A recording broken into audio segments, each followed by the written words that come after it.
बिस्मिल्लाहिर्रहमानिर्रहीम। अस्सलाम वालेकुम एवरीवन। होपफुली आप सब ठीक ठाक होंगे। एक और वीडियो के साथ आपकी खिदमत में हाजिर हूँ, लेकिन ये वीडियो जो है ये आपने देखनी है पूरी और इसको स्किप नहीं करना और ना ही इसको मिस करना है, क्योंकि बहुत इंपॉर्टेंट वीडियो है। आजकल आपने एक चीज़ नोटिस की होगी कि जब भी आप फेसबुक खोलते हैं या फिर आप व्हाट्सएप वगैरह खोलते हैं तो एक ही मैसेज आया होता है कि ये जो कादियानियों के रिसेंट जो क्लिप उसने अपना मेंशन किया हुआ है गूगल पे, तो ये कैसे आते हैं, ठीक है। और इसको रिमूव करना है, आपने फीडबैक देना है, ठीक है, उस पर क्लिक करना है और उसको क्लिक करना है कि ये रेलेवेंट है, ठीक है, ये अगेंस्ट ला या इस तरह कुछ आपने करना है। तो सबसे पहले मैं आप लोगों को बताऊंगा ज़रा इन लोगों की, ये जो कादियानी जो मलऊन लोग हैं, इनकी तारीख़ बताऊंगा कि ये कब से स्टार्ट हुआ था। ये चीज़ स्टार्ट हुई थी 1869 से, जब एक ब्रिटिश ग्रुप था, उसमें ब्रिटिश जो इंडस्ट्रियलिस्ट थे, इसके अलावा वहाँ के जो कुछ पार्लियामेंटेरियंस थे, उन लोगों ने यहाँ पर जो हिंदुस्तान होता था पहले बर्र सग़ीर, यहाँ पर आके इन्होंने अपने लिए एक ऐसे ग्रुप की तलाश में थे, एक ऐसे लोगों की तलाश में थे कि ये बज़ाहिर रहे तो हिंदुस्तान में, लेकिन वो काम करे उन लोगों के लिए जो कि बाहर है, जो ब्रिटिशर्स थे उन लोगों के लिए काम करे। और इनका ये जो वफ़द था ये 1869 में आया था, और एक साल के तकदू के बाद उनको एक बंदा मिलता है जिसका नाम है मिर्ज़ा ग़ुलाम अहमद कादियानी, जो मलऊन है, ठीक है, और जिसने कई बार जो है गलत दावे किए थे पैगम्बर होने के और इस तरह। तो इनको ये बंदा मिलता है, ठीक है, और इसके साथ जो है ये 10 साल तक काम करते रहे, और उनके लिए ईसाइयों को इकट्ठा किया गया था, और इसके अलावा बाकी जो लोग थे उसको इकट्ठा करके ये अपनी तकरीरें करता था और लोगों में अपना एक नाम पैदा करने की कोशिश कर रहा था, जिसमें वो काफ़ी हद तक कामयाब हो गया था। तो इनके झूठे जो ये मिर्ज़ा ग़ुलाम अहमद कादियानी जो थे, इनके झूठे वादों का सिलसिला जो था वो स्टार्ट हुआ था 1880 में, जब इसने पहला दावा किया था कि मुझे इल्हाम होता है अल्लाह की तरफ से, ठीक है। फिर 1882 में इसने दावा किया था कि मैं मुजद्दिद हूँ, यानी ईसा अलैहिस्सलाम का दावा किया था कि मैं हज़रत ईसा अलैहिस्सलाम हूँ और मुझे भेजा गया है, नऊज़ुबिल्लाह, ठीक है। उसके बाद इन्होंने ये मामला जो था ये स्टॉप नहीं हुआ, और 1899 में जाकर फिर इसने दावा किया था कि मैं ज़िल्ली नबी हूँ, यानी नबी का साया हूँ ज़मीन पे। उसके बाद फिर 1901 में जाके इसने बाकायदा तौर पर नबी होने का दावा किया कि मैं अल्लाह की तरफ से भेजा गया पैगम्बर हूँ, और हज़रत ईसा अलैहिस्सलाम और हज़रत मरियम अलैहिस्सलाम की शान में बहुत सारी गुस्ताखियाँ की थी इसने, इस बंदे ने। उसके बाद जाके इसके बारे में जो एक उस वक़्त के आलमी दीन थे लामा जो अनवर शाह कश्मीरी साहब थे, उन्होंने इसके बारे में कहा था कि ये दुनिया का सबसे बड़ा फितना है इस दौर में, ठीक है। तो इतना बुरा इंसान था ये, इतना जलील इंसान था। वक़्त जो है वो आगे गुजरता गया। 1929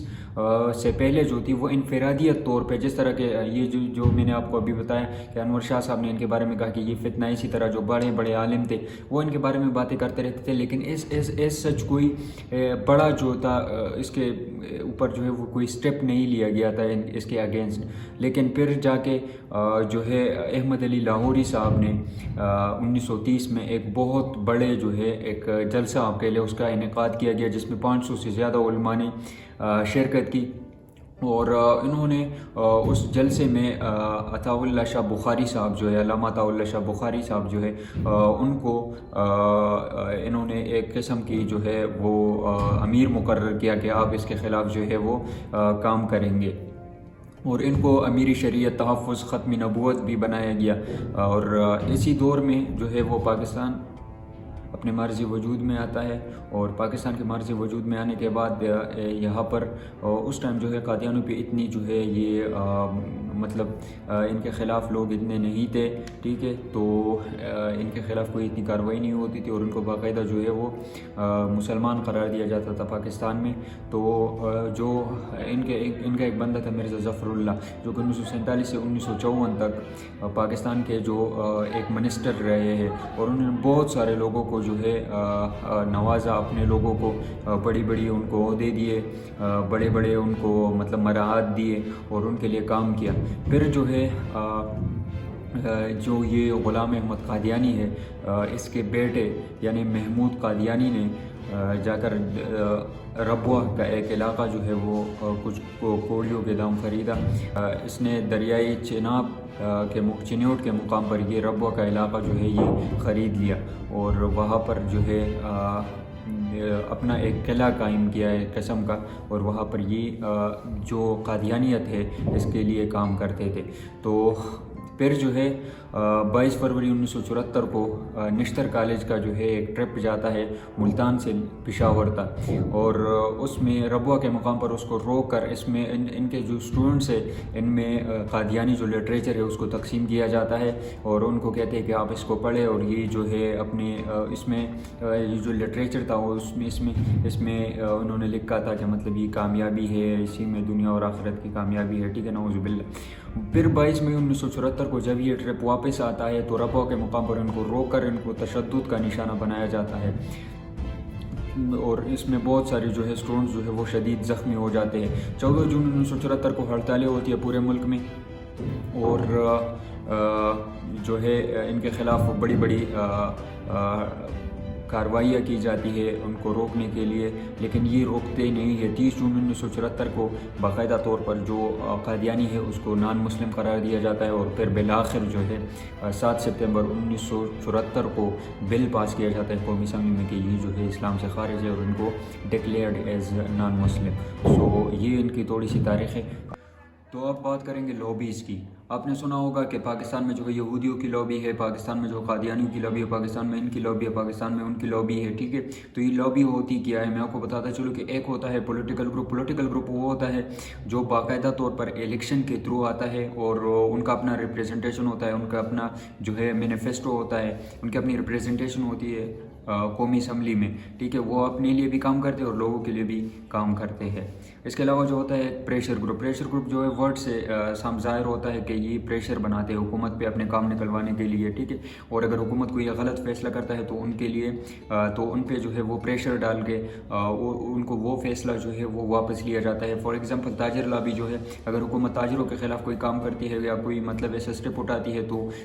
تاجر جو ہے وہ نکل آتے ہیں اور وہ ان کے خلاف احتجاج کرتے ہیں، ان پہ پریشر ڈال کے ان کو وہ فیصلہ واپس لینے پر مجبور کرتے ہیں۔ تو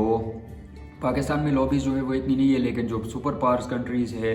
لائک یو ایس ہو گیا، ٹھیک ہے، اس کے علاوہ یو کے اور ان کے علاوہ جو ہے چائنا، ان میں اسٹرانگ لابیز ہوتی ہے، اور لابیز جو ہے وہ ریلیجس لابیز ہوتی ہے، اس کے علاوہ جو ہے انڈسٹریل لابیز ہوتی ہے، مختلف قسم کے لابیز جو ہے وہ ہوتی ہے ڈفرینٹ کنٹریز میں، یہ جو میں نے آپ کو نام گنوائے، اور ان کے علاوہ باقی جو ہے وہ ہے۔ لیکن پاکستان میں جو ہے یہ آف اسکرین لابیز ہے، اتنی جو ہے ان کا کوئی مطلب آن دی اسکرین نہیں ہے یہ لابیز۔ تو اس کے علاوہ پاکستان میں جو ہے وہ قادیانی لابی جو ہے وہ ایک مضبوط لابی ہے، ٹھیک ہے، اور مضبوط جو ادارے ہیں ان میں ان کے لوگ ہیں اور یہ کام کرتے رہتے ہیں، ٹھیک ہے۔ اس کے علاوہ جو ہے وہ جو شیعہ لابی ہے پاکستان میں، اور وہ ان کے جو آپ دیکھ سکتے ہوں گے کہ مطلب میڈیا میں زیادہ تر لوگ جو ہے وہ شیعہ ہیں، اور اس کے علاوہ جو قادیانی لابی ہے ان کی آپ نے ایک ویڈیو دیکھی ہوگی عمران خان کی، جو کہ قادیانی کے ساتھ بیٹھے ہوتے ہیں، ٹھیک ہے، قادیانی جو اوپر بیٹھا ہوتا ہے یہ جو ہے یہ نیچے ان کے قدموں میں بیٹھا ہوتا ہے، ٹھیک ہے، اور پھر جو ہے آ کے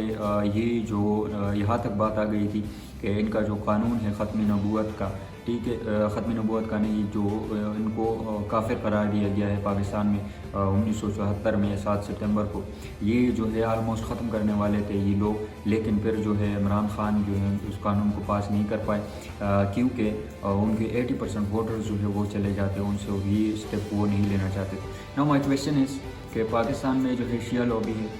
قادیانی لابی ہے، لیکن پاکستان میں سنیوں کی لابی جو ہے وہ کیوں نہیں ہے؟ اور اس کی ایک وجہ ہے، اور وہ وجہ یہ ہے کہ سنیوں میں اتحاد کی کمی ہے۔ لائک ابھی جو جن کی ابھی یہ رحلت ہو گئی ہے جناب خادم رضوی صاحب، وہ بھی ایک سنی ہے، ان کے علاوہ مولانا طارق جمیل صاحب بھی ایک سنی ہے، ان کے علاوہ فضل الرحمان صاحب جو جی یو آئی کے چیف ہے وہ بھی ایک سنی ہے، لیکن ان میں کوئی مطلب اس طرح کا اتفاق نہیں ہے، تو تبھی ان کی لابیز جو ہے وہ نہیں چلتی۔ Thank you so much, thank for watching my video, اور انشاءاللہ نیکسٹ ویڈیو پھر آپ کی خدمت میں حاضر ہوں گے ایک نئی ویڈیو کے ساتھ۔ اپنا خیال رکھیے گا، اللہ حافظ۔